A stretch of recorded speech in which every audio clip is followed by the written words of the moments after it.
Bonjour tout le monde, Fred Bergeron d'Inaxis, j'espère que vous allez bien aujourd'hui. Dans ce tutoriel, on va vous montrer comment créer des rapports de localisation d'employés, en anglais communément appelé Muster Reports, avec le système ICT Protégé GX.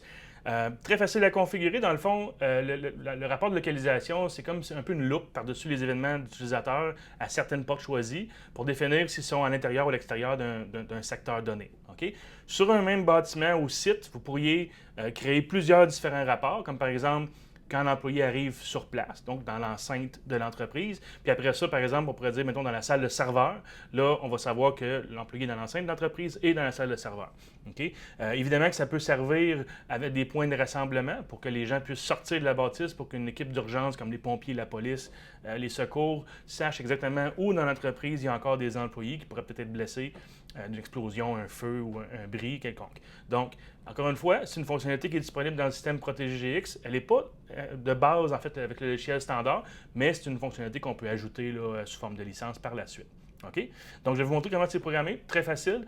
Ça peut être utilisé en tant que rapport ou en tant que page de statut avec un taux de rafraîchissement de 5 minutes normalement. Ou quand on change de page de statut ou quand on exécute le rapport, bien là, l'événement va devenir en temps réel. OK? Donc, on va vous montrer comment c'est fait. Voyons voir.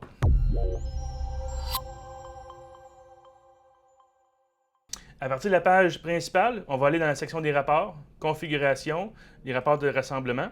Okay, vous voyez ici, j'en ai un de créé comme ça.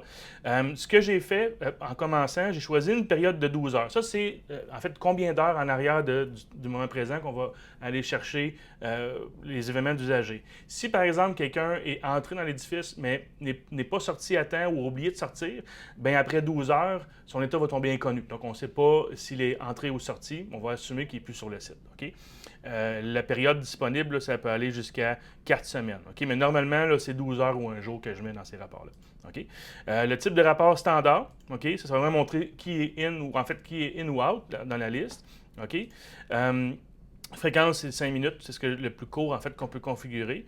Au niveau du fuseau horaire, si on avait des contrôleurs dans différentes régions, bien, on peut soit utiliser le fuseau horaire du serveur ou spécifier le rapport dans quel fuseau horaire l'exécuter. Okay, mais normalement, le serveur et les postes clients, tout ça est dans le même fuseau horaire là, dans la majorité des cas. Okay? Très important ici, dans la section porte, on va aller choisir là où les portes qu'on peut utiliser, puis la direction. Okay? Dans le cas présent, j'utilise ma porte salle de serveur en entrée et en sortie, donc j'ai choisi les deux. Okay? Ici, on peut aller en fait définir les colonnes qu'on veut ajouter dans le rapport, qu'on va l'exécuter manuellement. Okay? Il y a aussi la possibilité d'envoyer le rapport par courriel comme ça à différents opérateurs. Ça, pour le faire, dans GX, ça vous prend un serveur d'envoi de courriel programmé. Puis dans les opérateurs qui ont accès au logiciel, vous allez entrer le courriel du destinataire. Puis à la suite de ça, on ajoute les opérateurs ici en haut comme ça. OK? Donc ça, c'est pour l'envoi de courriel. On peut choisir en fait quel jour de la semaine et puis l'heure à laquelle le courriel est envoyé. OK? Ça, c'est un truc qui peut être intéressant. Okay? On peut aussi faire en sorte que le rapport de localisation s'exporte automatiquement sur horaire dans un répertoire. Dans ce cas-là, on a fourni le répertoire et puis le type de format de fichier, puis il y en a quand même une liste là, ici de 4 différents. Okay? Et puis on sauvegarde, puis le système va s'occuper de le faire automatiquement. Okay? Mais essentiellement, en résumé, le rapport de localisation vous permet de voir à un moment choisi, en urgence souvent, où sont les gens dans l'entreprise. Ça pourrait aussi servir pour vous afficher la liste de visiteurs qui sont sur place aussi. Il y a plusieurs applications pour ça. Okay? Donc, le rapport est maintenant créé. Vous allez voir que maintenant, dans la section des rapports, sous rapport de rassemblement, okay, on exécute ça ici. Et puis là, vous voyez en ce moment, j'ai ces deux employés-là qui sont sortis du système. Okay? Si, par exemple, je viens comme ça faire une entrée à ma salle serveur avec mes deux employés, et puis j'exécute le rapport à nouveau. Là, normalement, ils devraient nous inscrire qu'ils sont à l'intérieur. Okay? Donc, leur état, c'est dans la bâtisse. Okay?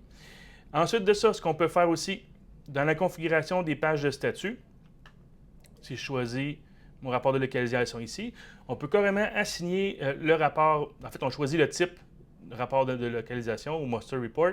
On choisit le rapport qu'on veut afficher dans cette page-là, puis on sauvegarde. À partir de ce moment-là, ce que ça fait, dans la section Vue page de statut, on choisit le rapport, et là, vous voyez qu'on a le même état que tantôt avec nos deux utilisateurs. Okay? Par contre, si on laisse ça comme ça, parce que souvent les gens vont mettre un écran ou un téléviseur, même avec la liste des personnes sur place, bien, le rapport se rafraîchit soit aux 5 minutes ou par exemple, si je change de page d'état et puis je reviens sur cette page-là, le rapport est exécuté à nouveau. OK? Ça prend quelques secondes pour donner les résultats à l'écran. Donc, j'espère que vous avez aimé. C'était vraiment comment créer un rapport de localisation dans le système Protégé GX. N'oubliez pas d'aimer nos vidéos, de souscrire à notre canal pour être capable de recevoir une notification quand il y a des nouvelles vidéos qui sont disponibles. On est là pour vous informer, on est là pour vous montrer des trucs ou faciliter le travail que vous avez à faire avec le système comme celui-ci. Et puis, n'oubliez pas que sur le site d'Inaxis.com, vous pouvez rejoindre l'équipe de vente, l'équipe de soutien technique. On est là pour vous aider. Donc, encore une fois, Fred Bergeron d'Inaxis, à bientôt.